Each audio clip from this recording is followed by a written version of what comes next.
Spent a bunch of time this weekend thinking about the concept of resistance and whether that concept is really enough for the next 4 years. After Donald Trump kind of squeaked through the 2016 election, we saw the resistance kind of emerge, and it was the bumper stickers, I resist, and the whole thing. And basically, it was thousands, maybe hundreds of thousands, millions of Americans. What David Pakman just exposed about Project 2025 isn't just another Trump story. It's a blueprint for permanent control of American institutions. Behind the scenes, a shadow government has been meticulously planned, funded by billionaires, and poised to take over every lever of power. Let me show you what they don't want you to know. Getting off the sidelines, pushing back against an agenda that felt extreme and chaotic and dangerous.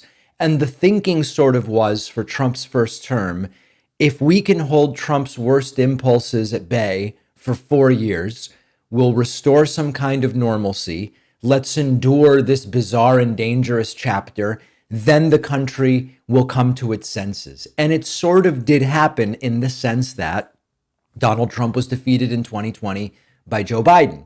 Now, Mark Elias, who's been a guest on this show, has a great piece called Building the Opposition, where he writes that some people today are starting to say the resistance was a failure. Wait a minute, this isn't about whether resistance succeeded or failed. That debate is a distraction. The right-wing playbook has evolved. Project 2025 is specifically designed to render traditional resistance useless. This is how they weaponize setbacks to come back stronger. And therefore, it's inappropriate for the second Trump term. And they call it these naive protests. They say it's sign waving that didn't really do anything during Trump's first 4 years. And whether or not a resistance is the right thing for the next 4 years, I completely disagree that the resistance to Trump's first term didn't work. It prevented the Affordable Care Act from being gutted. It helped build a legal and civic infrastructure that took Trump to court and won some important battles. It energized a wave of fresh candidates who transformed the 2018 midterms. And at the end of the day, that resistance led to Trump being deposed after just one term, Joe Biden coming in, reestablishing alliances, and sort of some sense of normalcy. All of that happened. And so for sure, that resistance has accomplishments to its name. Meanwhile, during that time, Republicans weren't just sitting around complaining. They were building, as they often do. We've talked about it. They created these new ideological organizations, media ecosystems. They nurtured the next generation of right-wing influencers, people like Charlie Kirk, Turning Point USA, the people at the Daily Wire, and others. So they were taking electoral hits. They got 2016, but they didn't do well in 2018. Obviously, 2020 was a disaster, but they never stopped during all of that.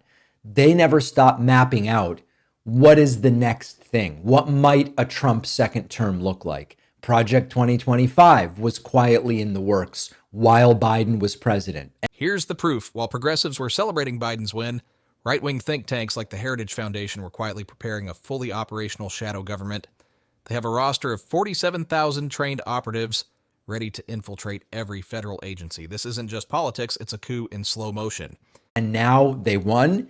And thanks to Project 2025, the next 4 years are going to be far more radical and much more retrograde than they otherwise would have been because they didn't stop while Biden was president. So notice what MAGA did. They didn't just resist Biden in the way that we, to some degree successfully, resisted Donald Trump. They set their sights way higher. They built the movement to govern, not effectively, but to govern. They fueled the resentment and the retribution. They didn't do some of the let's include everyone sort of things that sometimes we think to do on the left, which are well-intentioned, but often don't actually work to generate the energy that you need. They planned an entire era of right-wing rule. Connect the dots. Project 2025 isn't just a policy roadmap, it's the culmination of decades of planning. It's backed by billionaire dark money, supported by a media ecosystem, and reinforced by a judiciary pipeline. Their goal, reshape every corner of government for a generation. Which they are now going to get. So now we look ahead. We have the model of the resistance to Trump's first term. We have the model of what the right did during Biden's term.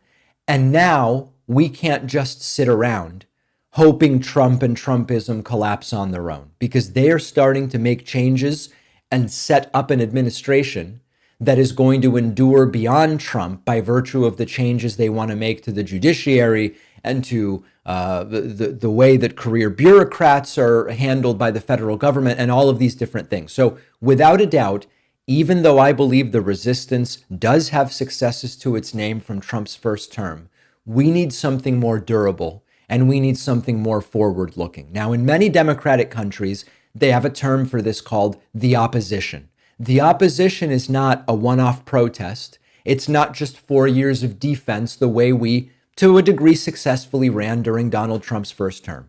An opposition, a robust opposition, is a permanent, fully equipped infrastructure that will challenge the ruling party's narrative and will prepare and offer a serious alternative. Now, in some places, the opposition forms sort of a shadow government. In other places, the opposition is about drafting policies and maintaining pressure until the tide turns. We don't really have a perfect model for the US right now in terms of what opposition looks like, but we have a sense of what it needs to be. And Mark Elias lays it out, and I encourage you to read his article in a few, 5 points really. First, you've got to win elections. So that means professional campaigns with strong candidates. We need to stop with the kind of self-imposed limitations. To really protect democracy, we have to start playing to win. There is not enough playing to win on the left, and you've got to win elections. That's number one. Number two, you do need a big tent. Now, big tent, I know this will scare some in my audience. Big tent doesn't mean you become Republican light. Think back to movements like the New Deal, okay? They had core ideas, but they didn't weed everyone out who disagreed on a few policy details. The movement has to welcome debate, and it has to welcome disagreement, and we've got to do away with the purity test. So we have to grow the tent. Number three, must invest in institutions that will support the opposition. The right is so good at this. They spent decades building think tanks, advocacy groups, training centers. Now they've got the Heritage Foundation, responsible for, to a great degree, for Project 2025, which will become the infrastructure of Trump's term. So we need these robust pro-democracy institutions. Follow the money. Every dollar behind Project 2025 traces back to the same billionaire networks that fought environmental regulations, worker protections, and healthcare reforms. This isn't just about government, it's about entrenching corporate control at every level. And they need to last more than one election cycle. Now, I know many of you will say, oh, what about Move On? Who talks about Move On anymore? So now it's a different organization. The point is, some of these really need to endure. Number four, total overhaul of the communication strategy, okay? We saw how this failed. This is not Kamala lost because she didn't do Rogan. This is not that. This is, there's a totally missing communication left-wing ecosystem. I'm working with some people now to try to build it. I'm heading down to DC actually this week to talk to more people about it. So that has to be done. And then lastly, the right does everything they can with regard to the courts to try to get what they want. We need to do the same. The legal system did stop some of Trump's worst moves, but we are too shy about using courts, the judiciary, lawsuits, etc. This is the bombshell. They're not just staffing agencies, they're building an entire parallel legal system. Every judge, every department head, every regulator, they're handpicked to execute this ideological agenda. This isn't governance, it's domination.